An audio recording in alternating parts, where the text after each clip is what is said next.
తెలంగాణ తెలంగాణ రాష్ట్ర సాధన కోసము అసెంబ్లీలో జై తెలంగాణ నినాదం చేసిన పోలీస్ కానిస్టేబుల్ను ఒక మాదిగ సామాజిక వర్గానికి సంబంధించిన బడుగు బలహీన వర్గానికి సంబంధించిన వ్యక్తిని ఈరోజు ముఖ్యంగా తెలంగాణ రాష్ట్రం ఏర్పడి 12 ఏళ్ళు కావస్తూ ఉంది. ఇప్పటి వరకు ఎస్సీలను కానీ ఎస్టీలను కానీ బీసీలను కానీ మైనార్టీలను కానీ ఏ కులాన్ని కూడా ఈ బీఆర్ఎస్ కానీ కాంగ్రెస్ పార్టీ కానీ ఎక్కడ కూడా సామాజిక న్యాయం అనేది అమలు చేయడం లేదు.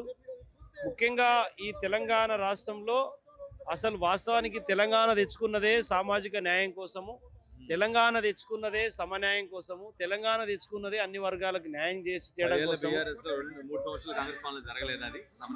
ఇప్పుడు 2,500 రూపాయలు మహిళలకు ఇస్తుండ్రా, 4,000 రూపాయలు పెన్షన్ ఇస్తుండ్రా, 6,000 రూపాయలు పెన్షన్ ఇస్తుండ్రా, తర్వాత నిరుద్యోగ భృతి ఇస్తుండ్రా, తర్వాత రుణమాఫీ సరిగా జరిగిందా? ఈరోజు ఇట్లా చెప్పుకుంటూ పోతే తెలంగాణ ఈరోజు ఇందిరమ్మ ఇండ్లు ఇస్తుండ్రు, అవన్నీ కూడా గరీబుల్లో పోతున్నాయా? కాంగ్రెస్ వాళ్ళే కట్టుకుంటారు కదా. ఈరోజు పేదోళ్ళ పేరుతోటి కాంగ్రెస్ వాళ్ళు కట్టుకుంటే అవి ఇందిరమ్మ ఇంటి ఎట్లయితాయి? కాబట్టి మేము అనేది ఏంటంటే కాంగ్రెస్ పార్టీ ఇక్కడ పథకాలు సగరి అమలు చేయట్లేదు, వాళ్ళు ఇచ్చిన హామీలు నిలబెట్టుకోవట్లేదు, సంక్షేమ అభివృద్ధి సరిగా జరగడం లేదు. ఏమనుంటే బస్సు చూపిస్తారు, ఫ్రీ ఉంది, ఏమనుంటే 200 యూనిట్ కరెంట్ చూపిస్తారు. అది కాదు అభివృద్ధి అని అంటే. అభివృద్ధి అంటే మాట ఇస్తే మాట మీద నిలబడాలి, అది అభివృద్ధి, సంక్షేమం. మీరు జాతీయ స్థాయి నాయకులు వచ్చి పయంగా నరికి ఏం చేయకపోతే ఏం లాభం?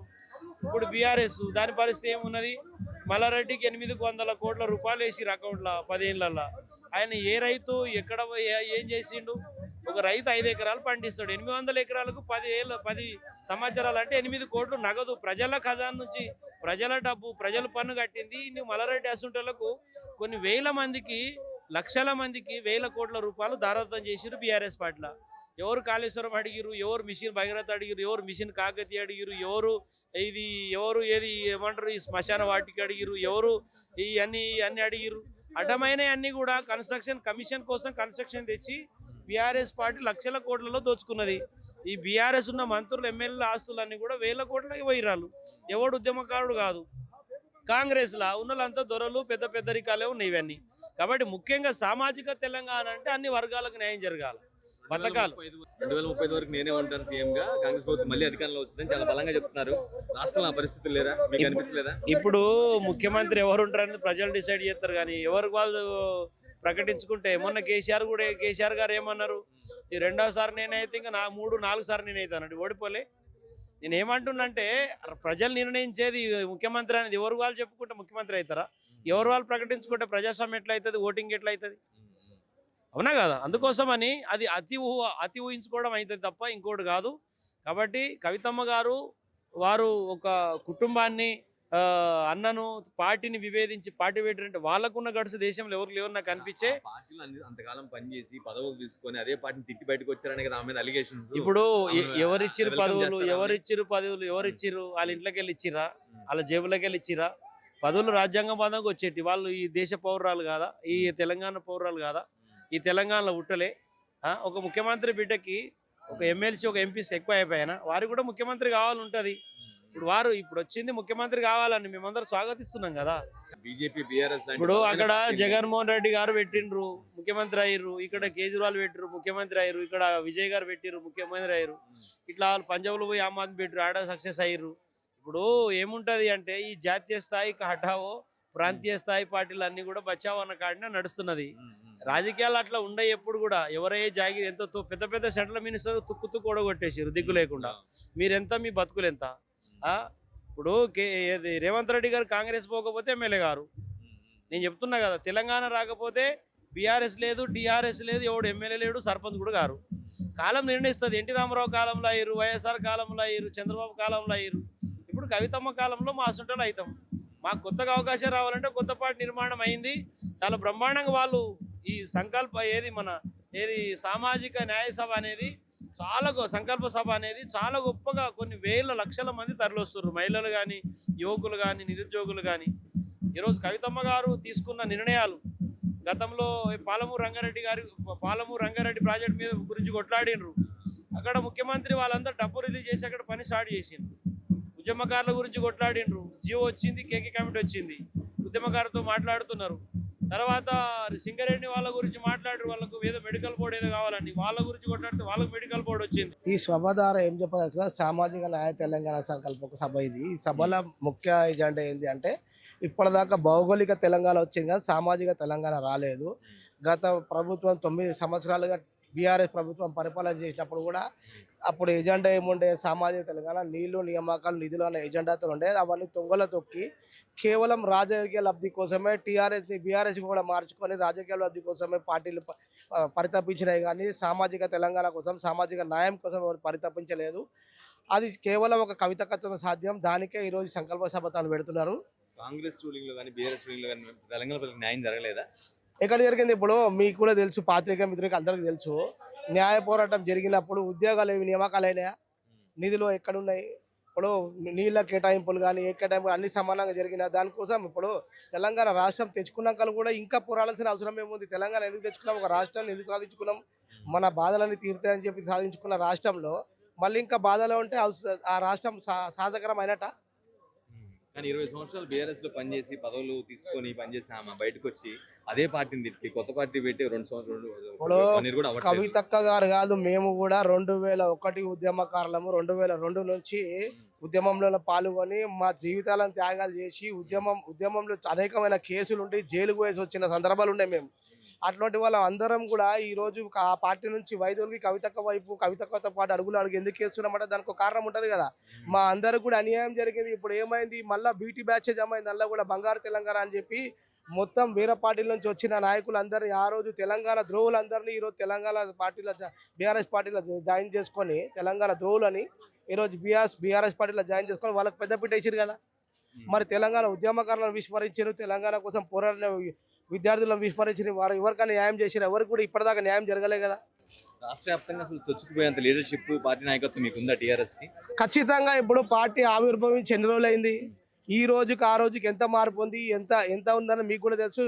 ప్రజల దగ్గర అశేష స్పందన వస్తుంది కవితక్క గారికి. ఎందుకంటే ఆమె ఎంచుకున్న మార్గం, ఆమె చేసేది, ఆమె దృఢ సంకల్పంతో ప్రజలకే మేలు చేయాలని చెప్పి ఇప్పుడు ఆమెకి ప్రతీది ఉన్నది. ఇప్పుడు వాళ్ళ నాన్నగారితో, వాళ్ళ అన్నగారితోనే ఆమె వాళ్ళు చెప్పిందే సస్యమీర అన్న, వాళ్ళు చెప్పిందే సై అని ఉంటే ఈరోజు ఆమె కూడా మంచి అధికారంలో ఉండి మంచి పొజిషన్లో ఉంటుండే కదా. అవన్నీ వదులుకొని ఎందుకు వచ్చారు? ప్రజలకు ఏమైనా చేయాలా, ప్రజలు నష్టపోయినరు, అమరులు ఇంతమంది అమరులు చనిపోయారు, అమర కుటుంబాలకు న్యాయం చేయలేకపోయినాం, ఉద్యమకారులకు న్యాయం చేయలేకపోయినాం అని అనేక సందర్భాల్లో తను చెప్పినందుకే కదా ఆమె పార్టీ నుంచి బర్తరఫ్ చేసిరు. ఇప్పుడు డ్రగ్స్ కేసులో ఉన్నోని కూడా షోకాజ్ నోటీస్ ఇస్తారు. డ్రగ్స్ కేసులో పోయి వచ్చినా కూడా షోకాజ్ నోటీస్ ఇస్తారు. కవితక్కను మాత్రం ఏ కారణం లేకుండా డైరెక్ట్ సస్పెండ్ చేస్తారు. అంటే పార్టీ వైఖరి ఏదో మీకు అర్థం కావాలా. ఎందుకంటే సామాజిక న్యాయం అన్నది ఒక కవితకతోనే సాధ్యం. ఎందుకంటే ఈ రోజు వరకు బీసీల గురించి కానీ, మరి మహిళా రిజర్వేషన్ గురించి కానీ, ఇప్పుడు హిస్టరీ చరిత్ర ఏంది అంటే, ఆ రోజు పార్లమెంట్లో అక్క ఉండి మహిళా రిజర్వేషన్ 33% సాధించిన ఘనత కవితక్క గారిది కాదా? ఆమెను చేసిందిగా. రేపు ఈ బీసీ బిల్లు కూడా ఇంకోటి ఈ సామాజిక తెలంగాణ కవితకతోనే సాధ్యం, ఇంకోటితో సాధ్యం కానది ప్రజలకు కూడా అర్థమవుతుంది. ఖచ్చితంగా ప్రజలు తన వైపే ఉంటారు. మేమందరం కూడా దృఢంగా తన వైపు ఉండి తనను ఖచ్చితంగా ముఖ్యమంత్రి చేసేదాకా తెలంగాణ రక్షణ సేన నాయకులు ఎవరు నిద్రపోరు అని చెప్పి సభాముఖం తెలియజేస్తారు. కవిత గారి మీద ఉన్న అలిగేషన్ ఏంటంటే రాజకీయాల కోసం కన్న తండ్రిని సొంత అన్నను కూడా విభేదించి బయటకు వచ్చారు. అటువంటి వ్యక్తిని అసలు వెల్కమ్ చేస్తారా ప్రజలు అని ఒక రాజకీయం కోసము కవితక్క గారిని జైలుకు పంపించి, రాజకీయ సభల కోసం బీజేపీతో కుమ్మక్కయి కవితక్కని జైలుకు పంపించిన ఘనత బీఆర్ఎస్ పార్టీది కదా. ఉల్టా మరి మీరు అక్క చేసిరంటారు. జైలుకు పోయింది కేటీఆర్, కేసీఆర్ గారా, సంతోష్ రావు, ఎవరు జైలుకి? టీఆర్ జైలు ఎవరున్నారు? కవితక్క గారు ఉన్నారు. బీఆర్ఎస్ పార్టీకి బలిపశువు చేసిరు ఆమెని. ఆ చేసినాకలు కూడా మళ్ళీ తనకి ఏ రోజు ఎటువంటి న్యాయం జరగలే కదా పార్టీలో. మరి ఇంకెవరు? ఇప్పుడు F1 రేస్లో కేటీఆర్ గారు ఎందుకు జైలుకు పోలేదు? ఇప్పుడు ఇది అన్నీ మీకు అర్థమవుతలేదు ఎవరు పక్షాన ఉన్నారు అన్నది. తను ప్రజల పక్షాన్నే ఉంటుంది. ప్రజల మనిషి. ఖచ్చితంగా ప్రజలకి న్యాయం జరిగే వరకు తను ఎట్టి పరిస్థితుల్లో ఎవరిని ఉపేక్షించే పరిస్థితి లేదు. ముమ్మాటికి వెళ్ళవచ్చు. ఇప్పుడు ప్రజలు ఎవరికైనా ప్రజలకు ఏం కావాలా? వాళ్ళ న్యాయం కావాలా, వాళ్ళకి కావాల్సినవి. ఇప్పుడు యువతకి ఏం కావాలా? ఉద్యోగాలు కావాలా, విద్యార్థులకి విద్య కావాలా. ఇప్పుడు మా పాంచజన్యంలో ప్రధానంగా 5 అంశాలు ఉన్నాయి. అందులో ఏముంది? ఫస్ట్ ఉచిత వైద్యం అన్నది. ఉచిత వైద్యం ఎవరైనా ఇవ్వగలిగిరా? ఇచ్చిండ్రా? ఇప్పుడు కార్పొరేట్ వైద్యం ఎక్కడైనా చేయాలనుకుంటే ఎటువంటి పరిస్థితి ఉంది? లక్షలు కోట్ల రూపాయలు దండుకునే పరిస్థితి ఉంది. అటువంటిది ఏ కార్పొరేట్ హాస్పిటల్ అయినా కానీ ఉచిత వైద్యం ఇస్తా అని చెప్పి సభాముఖంగా గంటాపదంగా చెప్తున్నారు. చెయ్యకపోతే నేను రాజకీయాలను తప్పుకుంటా అని చెప్తున్నాను. అంటే ఆమె చిత్తశుద్ధి. దానికి ఏమడిగిన మిగతా వాళ్ళు అడిగిన ఎలా ఇస్తారు మీరు అంటే, మీరు దోచుకునే డబ్బులు ఆపండి, ఇక ఖచ్చితంగా మనం ప్రజలకు ఇవ్వచ్చు, మన మన ఇల్లు నింపుకోవడం కాదు ప్రజలకు ఏమైనా చేద్దామని చెప్తున్నారు. ఆ క్లారిటీతో ఉన్నారు. విద్యాపరంగా కూడా చెప్పారు, ఉచిత విద్య ఇస్తామన్నారు అందరికీ, అది కూడా చెప్పిండ్రు. మళ్ళీ రైతుల కోసం చెప్పిండ్రు, రైతన్నకి పెద్దపీట ఇస్తామని చెప్పి, యువతకు ఉపాధి ఇస్తామని చెప్పారు. 10 లక్షల నుంచి ₹1,00,00,000 వరకు, 10 కోట్ల వరకు కూడా ఎటువంటి రుణమైనా కానీ వాళ్ళు చేసుకోవడానికి, చిన్న చిటిగా ఇండస్ట్రీలు పెట్టుకోవడానికి ఖచ్చితంగా వాళ్ళ ఆర్థిక సాయం చేస్తామని చెప్పారు. ఇవన్నీ ఎవరైనా చెప్పినారా? ఎవరితో సాధ్యమా? కేవలం ఇవన్నీ కవితక్కతోనే సాధ్యం, తనే చేయగలుగుతుంది. సామాజిక న్యాయంకి కవితక్కనే పెట్టింది పేరు. ఆమె తర్వాత ఇంకెవరు రారు, చేయలేరు. కానీ ఆమె చెప్పిన వాగ్దానాల హామీలు మొత్తం కూడా జనాలు నమ్మి ఓట్లు ఇస్తేనే అవుతారు కదా, అటువంటి పరిస్థితి ఉంది అసలు జనాల్లో. ఇప్పుడు ఏదైనా ఆ రోజు బీఆర్ఎస్ పార్టీ పుట్టినప్పుడు, గతంలో ఉన్న బీఆర్ఎస్ పార్టీ పుట్టినప్పుడు కేసీఆర్ని చూసి కానీ, ఆయన చేస్తున్న సభను చూసి కానీ, ఆంధ్ర నాయకులు కానీ, పెత్తందారులు కానీ ఏలన చేసే సందర్భాలు ఉన్నాయి. మీరు అందరూ చూసి ఇదేం పార్టీ, పింక్ జెండా, అడవుల జెండాలు మాట్లాడిండ్రు. తర్వాత అధికారంలోకి వచ్చినాక అందరూ అందులోకే ఉడిగంకి వచ్చి ఆ టీఆర్ఎస్ని పాడు చేసి, బీఆర్ఎస్ చేసి వాళ్ళ స్వలాభాల కోసం ఏదో దేశాన్ని రాష్ట్రాన్ని ఉద్ధరించాలని దేశాన్ని ఉద్ధరించి పోయినారు. బొక్కబొర్ల పడి మూతి పనులు రాలగొట్టుకోరు. ఈ రోజు అటువంటిది ఉండొద్దు అని చెప్పి కవితక్క గారు ఖచ్చితంగా మా తెలంగాణ ఉద్యమకారులకి, మా తెలంగాణ అమరవీరులకి, వాళ్ళ కుటుంబాలకి, మా తెలంగాణ యువతకి వీళ్ళందరికీ న్యాయం జరగాలని చెప్పి ఒక దృఢ సంకల్పంతో ఈరోజు ఈ కార్యక్రమం తీసుకోరు. ఖచ్చితంగా రేపు రాబోయే ఎన్నికల్లో కవితక్క గారు ముఖ్యమంత్రి అవుతారు. అప్పుడు మళ్ళీ మీతో మాట్లాడుతున్నారు. చాలా సామాజిక న్యాయం తెలంగాణ సంకల్ప సభకు మన కవితక్క గారు పెద్ద సభ, యావతి స్టేట్ తెలంగాణలో ఇది ఫస్ట్ టైం. ఇది ఈ గత 70 సంవత్సరాల నుంచి పరిపాలిస్తున్న ఈ నాయకులు కానీ, కాంగ్రెస్ కానీ, ఇక రాబోయే మన బీజేపీ కానీ, బీఆర్ఎస్ కానీ ఇటువంటి కార్యక్రమం చేయడం చాలా తక్కువ. ఇది కవితమ్మ వల్లనే సాధ్యం అవుతుందని చెప్పి మేము అనుకుంటున్నాము. 100% రాబోయే ఎలక్షన్లో మన కవితమ్మ గారు సీఎం 100% అవుతారని చెప్పేసి మేము మనస్ఫూర్తిగా అనుకుంటున్నాము. ఇంతవరకు బలుగు బనియాల బీసీ, ఎస్టీ మైనారిటీ వాళ్ళు అందరితో కలుపుకొని చేసుకొని మన కవితమ్మ గారే నెక్స్ట్ సీఎం అని అనుకుంటున్నాము. కాంగ్రెస్ బీజేపీ కాదని టీఆర్ఎస్ కి, అంటే కవితక్క గారి పార్టీకి ఓటేసే పరిస్థితి ఉంది రాష్ట్రంలో. 100% ప్రతి ఒక్క గరీబ్ నుంచి మహిళలు, బీసీ, ఎస్టీ మైనారిటీ నుంచి 100% కవితమ్మ గారిని ఆమె చెప్పే పాంచజన్యం అనేది, ఆమె ఏదైతే ఫ్రీ విద్య ఉందో, ఫ్రీ వైద్యం అయితే ఏది ఉందో అది 100% ఆమె మా ప్రభుత్వం వస్తుంది, 100% నెరవేరుస్తాము. ప్రతి ఒక్క గరీబ్ వాళ్ళకి కానీ, ప్రతి ఒక్క వాళ్ళు కానీ వాళ్ళకి సామాజిక న్యాయం అనేది, పాంచజన్యం అనేది 100% కావాల్సింది. కాబట్టి మేము అందరూ ప్రతి ఒక్క మిడిల్ క్లాస్ వాళ్ళు కూడా కవితక్క గారినే కోరుకుంటారు. 100% పాంచజన్యం అనేది సక్సెస్ అవుతుందని చెప్పి మేము అనుకుంటున్నాం. బీఆర్ఎస్ పాలనలో 2.5 సంవత్సరం 3 ఏళ్ల కాంగ్రెస్ పాలనలో న్యాయం జరగలేదు, తెలంగాణ ప్రజలకు న్యాయం జరగలేదా? మీకు అనిపించలేదా? మాకు అనిపిస్తుంది అప్పుడు జరగచ్చు. బట్ ఏంటంటే ఇప్పుడు నాకు తెలిసిన వరకు ఇంతవరకు ఇప్పుడు మన పోరాటం, ఇప్పుడు మన కార్మికులు ఉన్నారు ప్రతి ఒక్క విషయంలో. ఇప్పుడు కవితమ్మ గారు 100% వస్తే 100% మన తెలంగాణలో 200% ఆమె నాయకత్వం ప్రతి ఒక్క బీసీ, ఎస్టీ వాళ్ళకు, సామాజిక నాయకుల వారికి కంపల్సరీ న్యాయం చేస్తుందని చెప్పి అనుకుంటున్నాము. జై తెలంగాణ, జై కవితక్క, జై టీఆర్ఎస్. Thank you.